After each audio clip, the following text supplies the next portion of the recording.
So I recently set up a brand new Walstad aquarium. You can see behind me. It basically means there's dirt underneath all of the sand at the bottom and the plants filter the whole tank.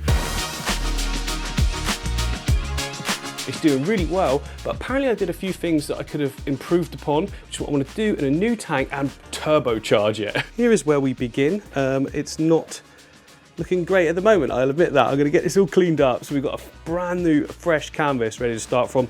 Good thing about this tank, it's both quite high and it's also deep. So it's 60 centimeters or 2 foot long, and I think it's 1 foot in height. Yeah, no, just over 1 foot, so 40 centimeters in height, and then it's 1 foot back. So we've got lots of room for that substrate system, which is going to take up a good portion of that bottom area, but that's okay. That's going to provide us with all of the nutrients that we're going to want, so those plants just go crazy. And another cool thing is that I've just had a new plant delivery, which you can't really see. Anyway, we've got some awesome plants to go in there. We've got an absolute ton in here as well. Look at that Monte Carlo, that's going to look wicked. And then I've got a ton of the 1-2 grow range here as well from Tropicar. Juncus repens there, Halanthium tenellum, Littorella, I don't know if I'm pronouncing that right, but that looks like an interesting plant. Lots of sort of slow growing creepers for the foreground I basically got out of the 1-2 grow range. We've got tons of stems as well. But obviously before that, we've got to get the whole tank cleaned up. Let's just do that quickly now. Don't know why I did that. Who wants to see a tank cleaning montage? Absolutely no one to hear is the tank cleaned. So guys, I'm very pleased to announce that today's video is sponsored by API and AQUARIAN. They've been sponsoring the channel for a long time now. A lot of you guys know that, and it's because of these companies that we can have this awesome studio. So throughout the video, I'm going to be using various products from both companies. API is Aqua Essential, you know, we've got the testing kit, this will be essential as well. We've got everything here is what I use all the time whenever I do a build, and these are the foods that I use for all my fish as well. All my fish look great, so you know that these are awesome. More on all of this as we go through the video, because we will be needing it all. And the root tabs here in particular are what I'm going to be using to turbocharge the potting soil that we're going to get. So I'm going to lay root tabs all the way throughout that bottom system just to add even more nutrients, more. And many of you know about Quick Start now. This is like beneficial bacteria. It's going to come in really handy when we want to put fish in straight away. I always put fish in straight away. I use the fish to cycle the tank, and this product is what enables me to do that. And my absolute favorite of the aquarium foods is the sinking pellet. I've said it before, but it's so versatile. I use it for the shrimp, I use it for the cories. Every fish will actually have a go at it as well, and it's a small size, so all fish can actually eat it. Again, more on all of this later as we go through the video. We're going to be feeding the fish at the end. We're going to be, you know, putting all these products in to get the tank safe and ready to go. I cannot wait. Let's just crack on with the video. So our next job, of course, is to get our substrate system sorted out. I want to do it a little bit different to what I did on the last one. I want to turbocharge it. That's the point of this one.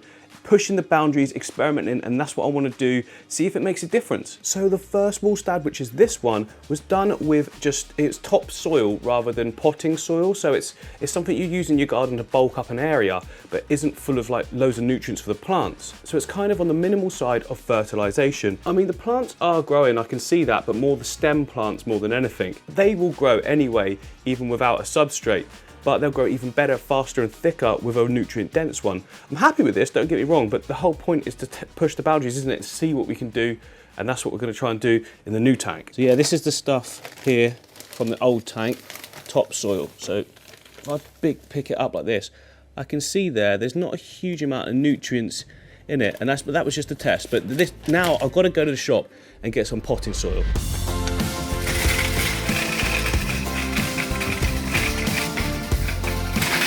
So right here we got organics. It says peat free. I don't know if that's essential, but grows plants twice as big. That's a good sign. This is basically the one that I had before. It's a topsoil one. More topsoil. Farmyard manure. No, I don't think we want that.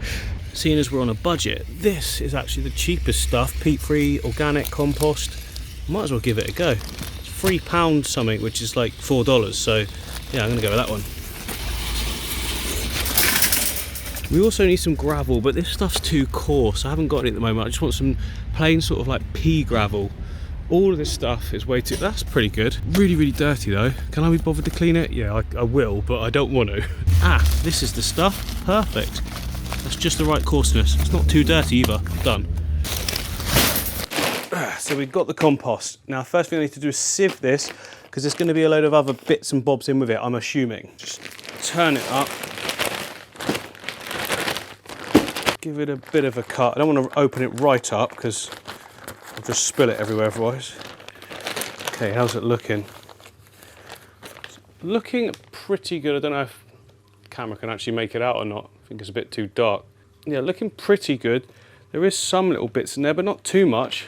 I might not need a lot of sieving at all, actually. Seeing as I've got them here, I might as well pass it through one of these sieves. It doesn't need to be... Get out. This is hard, one-handed. Okay, I can go a little bit finer than that.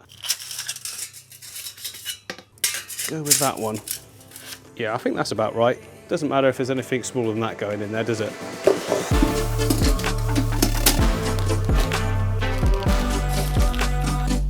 Well, this stuff certainly smells organic.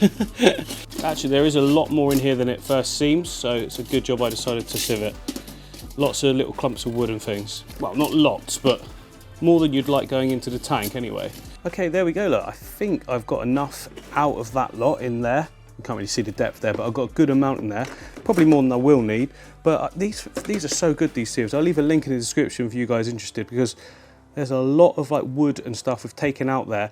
This stuff, you see, will sit underneath the gravel and it will just sort of rot under there, causing gases and things like that. That's why we want to remove that, because it just takes ages and ages to break down, causing putrefaction and that kind of thing. We don't want that in there. But we do, of course, want the soil in the tank, and I've actually switched over to the light on this one. I'm going for the Twin Star light. This one here, it's their B line. So it's one of the most budget ones they do. It's not a lot of money, to be honest, but it's got, as you can see in reflections, RGB lighting. It's a bit more of a purpley hue than I'm used to, I'm not going to lie, but I think that will help really grow the plants in. I feel like we need a bit of extra oomph with the lighting, seeing as we're putting so many nutrients into the soil. Let's get those nutrients in first of all.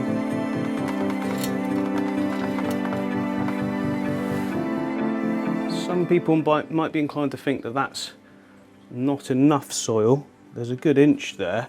I've seen people stack it up as high as, you know, that all the way across. I just don't think you need that much. I'm probably going to need a little bit more than what I have got though, because by the time I've spread this across, it's quite thin. And as before, I'm going to leave it in the foreground so that we can see it, because I think it'll be interesting to see all the roots going in there and everything like that. So we've now got the extra high nutrient soil in. Next, on top of that, to turbocharge, I want to go with the API root tabs. I can then just ensure that the roots are getting absolutely everything they need. I'm just going to put it in a grid pattern over everywhere. Now what's good is that the root tabs actually snap quite easy, so you can divide them up should you need to. So one there, for instance, one there, one there, one there, there. There we go. So we're sort of covering most areas there. Then I'm going to just press them in a little bit just to make sure that they're at the right depth. And then for the next job, I want to absolutely soak this thing and make sure that there's no air pockets left in all the soil. So I'm just going to keep rinsing it down until it's fully saturated. I think it sort of repels water to start with and goes a bit weird, but we'll soon sort that out. Luckily, the water's actually going on it all really well, because the soil is still moist. If it was bone dry, this would not be going as smoothly, I can assure you of that. So that is the soil fully saturated. The next thing I want to do is cap it all with the gravel we've got. Now the previous Walstad tank, look, it was capped off with quite a bit of sand, and I've been told that if you do that, you stop gas exchange happening between the soil underneath and the gravel. So I've gone for a coarser gravel to allow the gas exchange. I don't know if it's going to make a difference, but that's why we're doing this. It's just to see what is the best method. But first we need to wash the gravel, because it is definitely too dirty.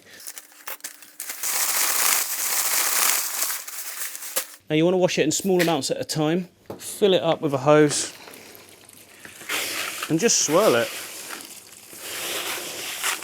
This is actually a lot cleaner than I thought, look. Oh no, now the water's coming up. Now we can see. Definitely needed a wash. What you've got to do is put the water in, keep swirling it and keep pouring it away until it's almost clear. You'll never get it perfect, but you know. Oh, there is a lot in here, isn't there? So the first bits of gravel going in, I'm going to work my way from one corner over to the other, just so I can make sure the depth is correct. We basically want double the depth of gravel to soil. Now I'm definitely going to need to clean more gravel. I can already tell that, but that's fine. Try want to make sure I've got it right at the front, and that will sort of tell me how high to go further back. Yeah, that's about right. Yeah, you can see there, look, double the height of the gravel to soil. Keep that going. There we go. That is the gravel on top of the soil. Perfect. We can now get on with escaping, the fun bit. Now, as with any Walstad aquarium or dirted tank or no filter aquarium, you need to leave a lot of space for the plants. So the actual scape needs to be really uncomplicated and not take up too much area on the base. Right, so I know I want like a triangular composition, so I'm just going to plonk down these rocks. Look at that algae as well, look, looks really aged. Looks awesome. And then maybe one like, that's a bit too big, I don't know. Something like that. That's taken up so much area having it like that, but we do need some kind of focal points, don't we? So if I keep those two there so far, we've got everywhere else, maybe a smaller one in this area. Just add in a bit of interest, that's all I'm trying to do, but nothing too much. So we're coming out from that corner and then coming this way. I'd like to see some sticks placed, like maybe one bigger one stuck against the rock or something, and a littler one in this area. So like maybe a little one like this, somewhere. I don't know how yet, but I'll just place it like that. Here's another one that looks great. Again, following on in that area. Keep it simple, just like I did previously. Maybe I can do something like that and then use that to build upon. It definitely needs more height, so this is what I'm going to go with, this piece here. I'm just balancing at the moment. This can all be sort of stuck together later on. Yeah, that's not working. I'm just going to tie these two pieces together, or glue them, sorry. I'm going to glue them together, sit them on there in the right way, and then I can actually get some progress here. Right, I've glued the pieces together. I need to glue them to the rock as well. For this, I just used this, what I use every single time, cyanoacrylate super glue gel, and it's all safe for everything, fish, shrimp, plants, the lot. Just basically turns into a hard plastic, and then it's just inert. So this is not going to look spectacular. It is not that kind of aquarium. You know, the plants will be the aquascaping element, if you like. This is just some structure to add lines. It's also a place to attach some bulbitis, little Java fern, a little bit of Anubias and Bucephalandra, that kind of thing. And then we can make sure that anything that's gravel can have something planted in it. To be honest, this gravel isn't the nicest looking stuff either, is it? It's quite dull, but you probably won't see much of it by the time I'm done with the planting. I'm going heavy on this one. The wood is now stuck. Tap, test, tap, tap, tap, good. Tap, tap, tap, tap, tap, good. Which means we can now get on with the planting. I'm just going to fill up with some water first, going to come up to the top of the gravel, and it just makes it a lot easier to put the tweezers in with the plants because it's quite coarse, you see. Having it full of water just means it moves left and right and yeah, help you out quite a bit. Now remember, do this blinking slowly. We do not want to get any of this soil underneath up above the gravel and into the water column. It will eventually sort of make its way up there, but we don't want it in like, just flatten that bit out. We don't want it coming up really quickly. We might need to do a few water changes after I've filled this up, to be honest. The good thing is the gravel is so coarse that it doesn't get moved around by the flow of the water, like a sand sometimes can. Let it rest for a second and you'll see the water level go down, and that's telling me we need quite a bit more. Right, we now have enough fluid in the tank. It's time to start getting on with the planting. Now, I did have a setup in this tank before, and I moved all the plants across to this tank here. So there's some bulbitis at the back.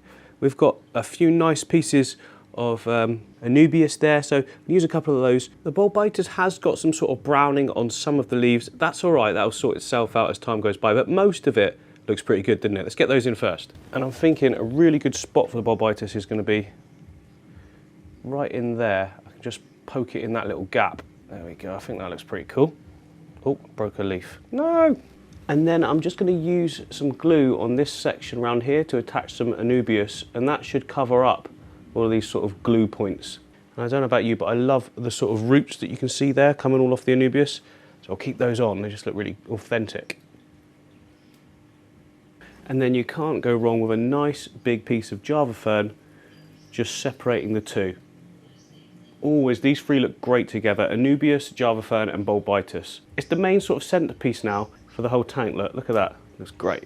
And then it'll look really nice to just bring that into the foreground on this piece as well. So I've got a little rock there with some Anubias and Java fern attached to. Just sit it like that. Yeah, like that. Right, next up, Liliopsis brasiliensis from Tropica. Look how beautiful that plant looks. We've got 4 pots there. I'm just gonna break probably each one up in half, and then we've got 8 pieces to put around the tank. And I find the best way to plant Liliopsis brasiliensis is right near stuff. Like, unless you've got a huge amount of it, like you can fill a big section, but if not, like here, I haven't got a huge amount, so I'm just gonna stick to places close to the rocks. I think it just looks better that way. Actually, I'm gonna bring that one out a little bit because there's not much light back there. We can put a crypt in that section.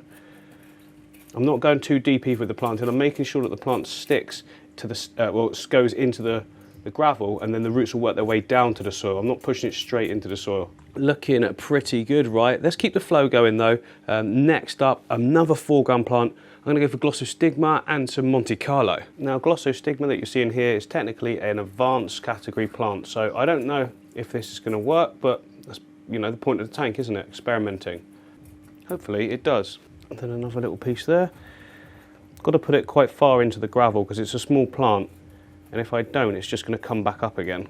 Pushing the gravel onto the edges just to pin it all in. And then I've also got my Chranthemum, my Chranthemum Monte Carlo. I just call it Monte Carlo. It's a similar sort of plant, but it actually gets quite a bit more compact and grows a lot different when it's underwater.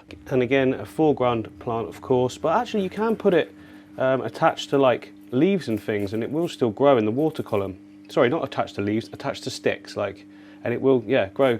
It'll grow like that as well. But for best results, you want nutrients in the roots. In low-tech setups like this, if you use a mixture of foreground plants, because they don't grow hugely fast and you're not going to get a massive carpet at the front for a long, long time, if you use a mixture like this, you tend to get a much more naturalistic look that will actually look really good straight from setup. Right, seeing as we're in experimenting mood, I'm going to go with some Halanthia tenellum green, some Juncus repens, some Littorella uniflora, and some hairgrass. We've got one of each, dot them about, see how they do.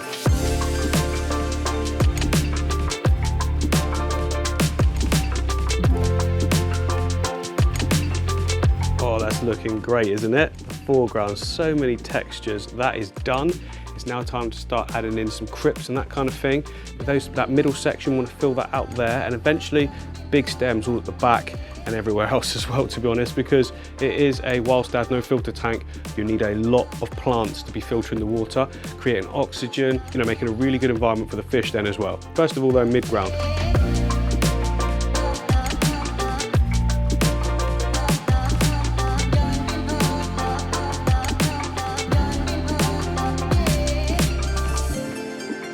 Okay, that is looking immense so far. Very green, so I'm going to start adding some stems now with some colour. But first of all, I want to fill the tank up.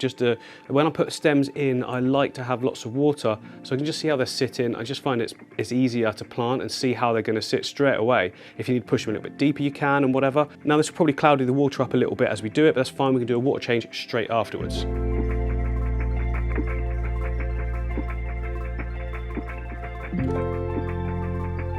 To be honest, as a simplistic design, I think even that looks really good. But what we're going to need, I think, to really fill it out is height. We need plants with height in that background area. I'm thinking a nice big Amazon sword for different textures will look really good back there. And we can surround it with different stems and that. Yeah, I'll start with that and I'll move out from there.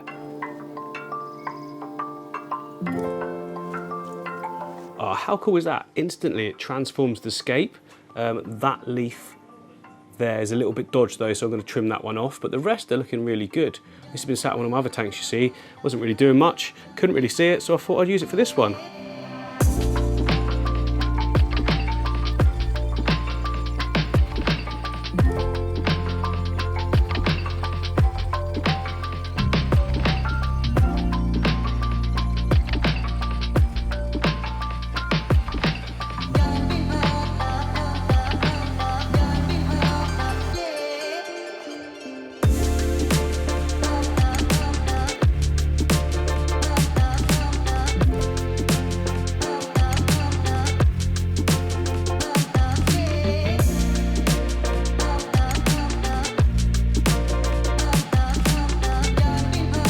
Okay, that's enough green for the minute. I'm just going to go with some Ludwigia repens Rubin. Look at that. Oh, no, fell over. It won't actually look like that when it's in the tank. It goes It goes better than that, to be honest. Let's get that in. I'm going to go for that back corner there because we've got nothing in there at the moment. I'll place a red all amongst the other green as well, but you want it in one area, I think, and then little hints of it everywhere else.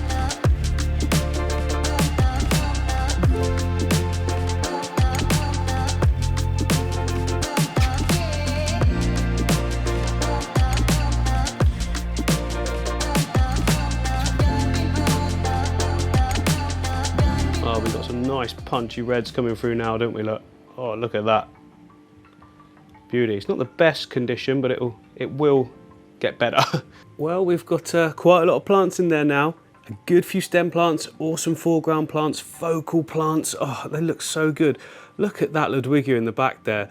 If you're wondering where that one came from, that's been growing out in this tank here, which is my Amazon aquarium. So there's a load of these plants growing all up in this area. A lot of them are coming out the top as well now. I just plucked off some of them from that back area there. They'll grow back, looking great. This tank's doing awesome.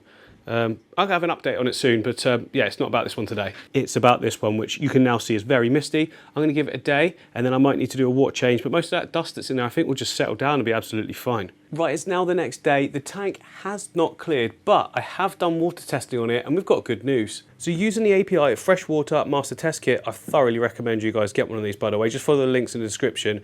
It shows that we have got no ammonia and no nitrite in the water.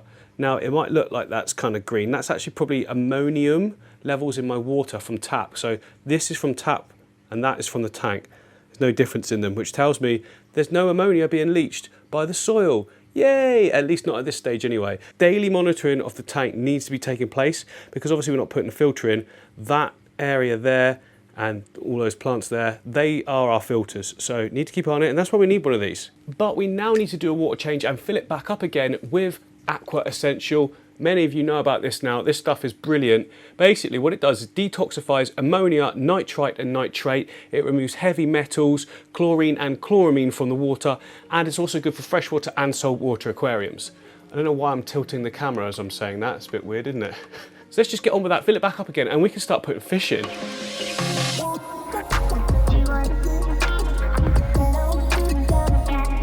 Oh my God, guys, doesn't that look fantastic? The reds are popping, all the greens are looking good. I'm loving that. I can tell already that because this is a twin star lighting and hence, you know, you've got all the RGBs, the RGB LEDs, that the reds are just going to continue to get redder and redder. It looks so good. I love that. I shouldn't have doubted this light. I have doubted it before because I put it on a tank with barely any plants, and yeah, I don't think it worked as well. But in this situation, in this setup, loving this so far. I might get some more of these actually. They're very cheap. I think this one here was about £60 or $65, $70, that kind of thing, which for like a mid-range light, I think that's a really good price. But what I'd like to do now is add some leaf zone to the tank. This is brand new plants we've got on the bottom here, so I just want to make sure there's some nutrients in the water column because their roots aren't going to be right into the soil for a while, are they? So we've got leaf zone. It's got iron and potassium in it, which is basically going to help everything no end. Like, especially getting started, I'd always dose the water column straight away when you've got like brand new plants that have just freshly gone underwater, which is basically everything in the foreground here, isn't it? So for this size tank, always shake up your bottles, by the way, guys. For this size tank, I need about a cap. Make sure you drip it around everywhere because obviously there's no filter in here to transport it all. A cap and a bit. There we go. So it's another new day, another fresh batch of testing complete. The tank is all good. I just wanted to give it one more day just to make sure all the parameters are coming back perfect. Now we can add fish, can't we? No, we can't. There is basically no beneficial bacteria in this tank at all, and that is where, Quick Start comes in. Quick Start is insane, guys. This is basically my cheat code. This is why I'm always able to set up tanks and put fish in straight away, and I never, ever get losses. So I just love this stuff. It's makes everything so much easier. You still have to monitor. You still have to be responsible. I will be testing my water every day just to make sure. But put this in now and then add fish, and you're on to a winner. Don't add this unless you're putting fish in, because if you add the beneficial bacteria now with no sort of ammonia in there, it's just going to die off, it's not going to multiply. So you need it with the fish because you need the fish's poop. And with this one, we need 2 and a little bit capfuls for this size. Just follow the instructions on the back, guys. It tells you exactly how much you need for your given tank size. Now over in this tank here, which I want to do something different soon, it's doing really well, it's just you know, I'm done with it. You know what I'm like. But they've got quite a few endlers in here, and we've got some of the smaller fish. So we've got Ember Tetra, we've got the endlers, there's a female endler, and then there's the sparkling gourami as well. But I don't want to do anything with sparkling gourami. We've got the coral pencil fish, and we've got obviously all those glow light danios. So the glow light danios, I want them to stay. I want the pencil fish to stay, sparkling gouramis. But I want to take out all the smaller fish. I've got some smaller ones in some other tanks as well. I want to add it to the new tank because I want it to be like a little oasis for the tiny, tiny fish. So I've got all the fish collected up there. A bit of an onset. We'll go through it. Let me just put them in, and you can see what they are.